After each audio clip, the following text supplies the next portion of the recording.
So yun guys, no, good evening everyone. No, my name is Richmond Daksainyo. I'm registered criminologist and also a national review lecturer in criminologist licensure examination. No? Um for today's video guys, ang pag-uusapan natin is forensic science, no? Which is nandoon sa personal identification. Sir, ano yung ituturo natin? Okay, ang ituturo natin guys ay regarding sa primary classification. Okay, ito yung isa sa mga nalilito or maraming mga crime reviewee ang nalilito dito. Sir, bakit? The reason is, no, ang reason po bakit nalilito ang mga crime reviewee kasi hindi nila sinusunod yung tinatawag mong rules pagdating sa primary classification. Okay, pag sinabi mong primary classification, it is always represented by a numerical number value assigned to word pattern depending on what finger they appear.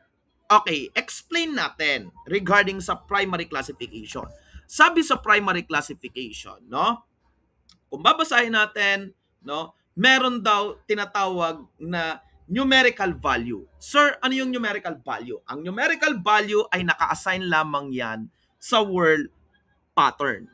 So tandaan, the rules is the numerical value assigned to the word pattern only. Sir, paano yon? Okay, rules tayo. Okay, ito yung tatandaan nyo palagi. The rules in primary classification. At sa lahat pa ng classification or computation pagdating sa fingerprint. Rules ang kinakailangan natin. Okay, first rules. All fingers are included. Anong ibig sabihin? All fingers are included. The thumb, the index, ano pa? The middle finger, ano pa? The ring finger, ano pa? And then the little finger. Sir, ano to? Both left and right, no? Hands, tandaan. Both left and right hands kasama po. Okay? So, ibig sabihin, lahat ng daliri mo sa left and right mo ay included. Okay? So, ibig sabihin, lahat ng daliri, pagdating sa primary classification, ay kasali. The second rules, tandaan nyo guys, the second rules, the word pattern. Anong ibig sabihin? Ang word pattern lamang ang merong numerical value. So, ibig sabihin, pag pinag-uusapan natin ang primary classification, only the word pattern lamang ang merong value or kailangan nating hanapin, no? So, yun lang naman talaga ang pinaka-importante. And the third rules, no? The arch and the loop pattern, tandaan nyo guys ha, the arch and loop pattern, ano daw po? No value. Okay? Or no numerical value. Okay? Sir, sino-sino po yan? No, si plain arch, si tented arch, si radial, at si ulnar loop. Pero pagdating naman, guys, no, pagdating naman kay word pattern, lahat ng word pattern, sino yan? Si plain word, double loop word, central pocket loop word, and accidental loop word ang merong value. Sir, anong gagawin natin sa arch and loop? So, ang magiging kasagutan natin dyan, no, ang magiging sagot natin dyan, either 0 or dash. Okay? 0, no, 0 or dash yung magiging gagamitin natin. Okay? 0 or dash. Okay. Let's proceed doon sa sinasabi nating may mga numerical value. Ito po yun, yung mga numerical value base pair. Tandaan nyo po yung words. Numerical value base pair. So, ibig sabihin, in each fingers, no, may mga pairing po yan. And each pair po, meron po silang numerical value. So, tandaan, in each, no, fingers, no, meron po silang ka-pair or kapares. So, in each pair, meron silang value. So, isa-isayin natin. The right thumb, no, and then the right index, no, ang kanyang numerical value ay what? 16. Okay? So 16 ang kanyang numerical value. So next, ano pa? The right middle finger plus right ring. Okay? Meron siyang numerical value na 8. Okay? So sumunod, the right little finger plus left thumb, meron siyang numerical value na 4. Okay? Sumunod, left index, the left index plus the left middle finger, meron siyang numerical value na 2. And then the left ring and the left little finger, meron siyang numerical value na 1. So anong ibig sabihin, guys? In numerical value-based pair, no? Kung may makita kayong sa right thumb ninyo at sa right index na word pattern, so ang ilalagay nyong value ay 16. Kung right middle finger naman, sa right ring may nakita kayong word, no? Ang ilalagay nyong numerical value is 8. The right little finger, tapos sa left thumb naman, may nakita kayo ulit na word pattern, ilagay nyo 4. The left index and left middle finger, kapag may nakita naman kayong word pattern, ilagay nyo 2. At the left ring, the left ring and the left little finger, may nakita naman kayong word pattern, ilagay nyo ay 1. Sir, paano kung sa right thumb may nakita akong arch and loop pattern? Anong ilalagay ko, sir? So ang ilalagay mo dyan, either no, 0 or dash. Sir, sa right index nakita ko ng um, radial loop, di ilagay mo 0 or dash. Sir, sa right middle finger, nakakita ako ng sir? Nakakita ako ng word pattern. Di ilagay mo yung numerical value niya. Okay? So, ganon ang rules natin pagdating sa primary classification. Tandaan, maraming nagkakamaling mga reviewee dito kasi hindi nila sinusunod ang rules pagdating sa primary classification. Okay, may example ako dito. Okay. For example, si right thumb ay plain arch. Si right index, tented. Si right middle finger naman ay radial. No, radial loop. Si right ring, ulnar loop. Si right little finger ay plain whorl. Si left thumb naman po ay central pocket loop whorl. Si left index naman po ay double loop whorl. Si left middle finger naman po ay accidental loop whorl. Si left ring naman ay plain arch at left little finger ay tented arch. Sir, paano po ito? Okay, i-apply natin yung tinatawag nyong numerical value-based pair. Okay? So, isa-isay muna natin. Dito, lagyan natin finger number 1, finger number 2, finger number 3, 4, no? Finger number 4, finger number 5, finger number 6, finger number 7, finger number 8, finger number 9, and finger number 10. Sir, paano ngayon ito? Okay, ito po yan, mga ma'am and sir. Ulitin natin ulit ha. Okay, para madali nyong matandaan. Okay, dito tayo. Mag-solving tayo ngayon. Okay, we need to solve this. Okay, apply natin yung rules kanina ha, guys. Okay. Meron kayong tinatawag na numerator. Okay? Numerator. Ito yung mga even numbers. Okay. Sir, ano yung mga even numbers na yan, sir? Okay. So, isay natin.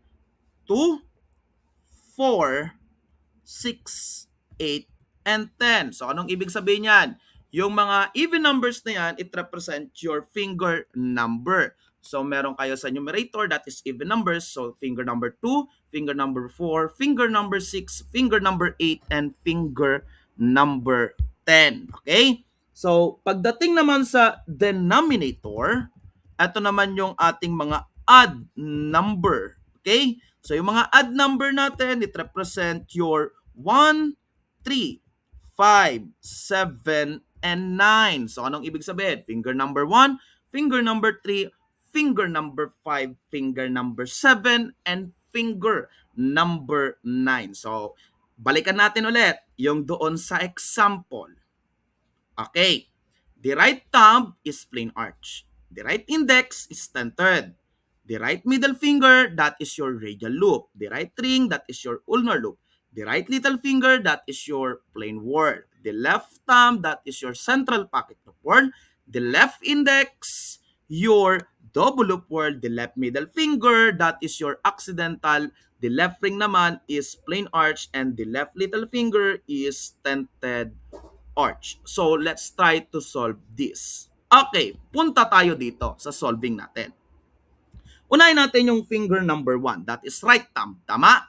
So, sa right thumb, ano siya? That is plain arch. Sabi natin sa rules kanina, ang merong numerical value ay whorl pattern. Pagdating naman sa loop pattern and arch pattern ay wala silang value. Anong ilalagay natin? 0 or dash. So, sa finger number 1, that is your right thumb, that is plain arch. So, anong sagot? 0.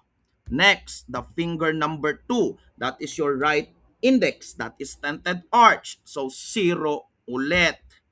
So, sa finger number 3, okay, the right middle finger, that is radial loop. So, 0 ulit. So, sumunod, the right ring, that is your ulnar loop. So, 0 ulit.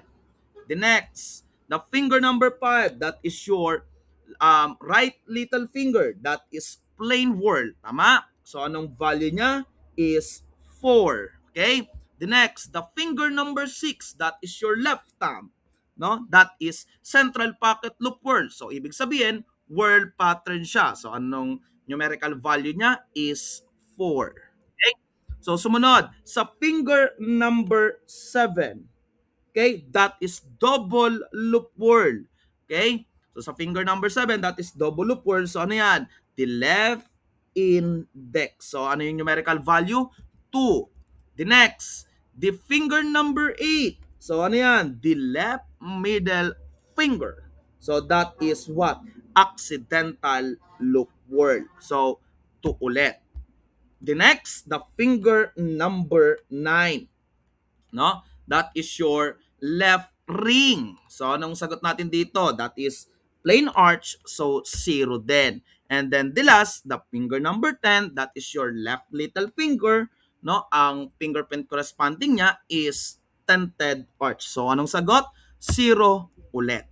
Okay. Sir, eto na po ba yan? Yes, ayan na po yung sa solving pagdating sa primary classification. Pero sir, diyan na lang po ba matatapos? No. Anong gagawin natin, sir? Kailangan nating ipag-plus yung mga yan. So, anong ibig sabihin? Kailangan natin magkaroon ng plus. Plus lang po ito ha, hindi po divide, hindi rin hindi rin times, di ba?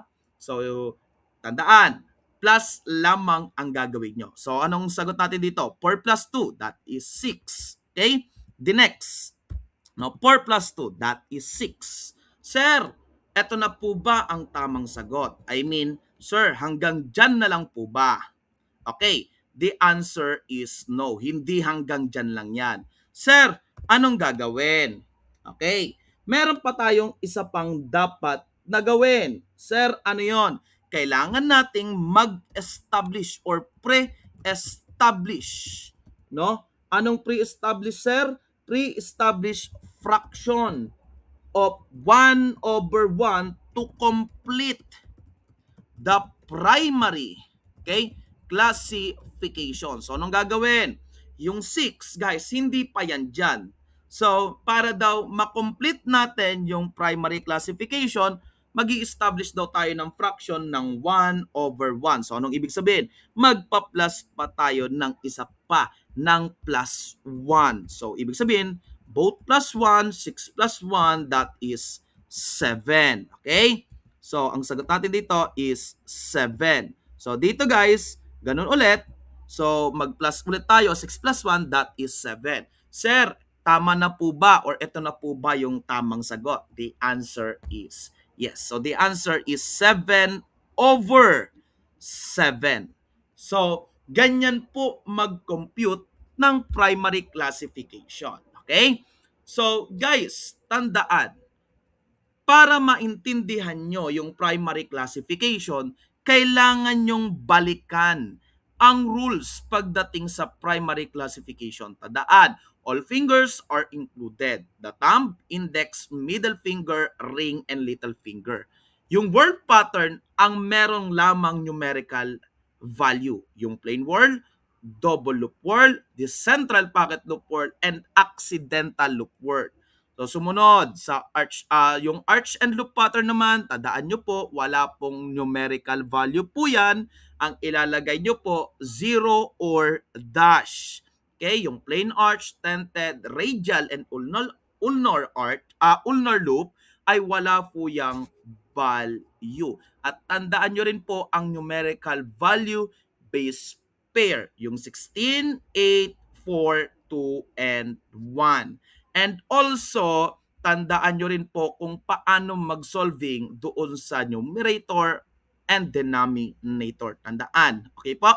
So, sa numerator or sa mga even numbers, 2, 4, 6, 8, 10, it represent your fingers number. Sa denominator naman, 1, 3, 5, 7, 9. It represent again your finger numbers. Okay?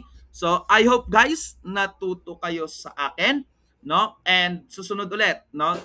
Um, Gagawa ulit tayo ng isa pang another video regarding sa primary classification. Paano naman sir kapag naputol yung daliri? Okay? So guys, hanggang dito lamang ang ating video and I hope you learn something from me. So thank you very much guys and good luck sa inyong board exam and also Merry Christmas and advance happy New Year sa inyong lahat, no? Magiging R cream kayo this coming, no, February 20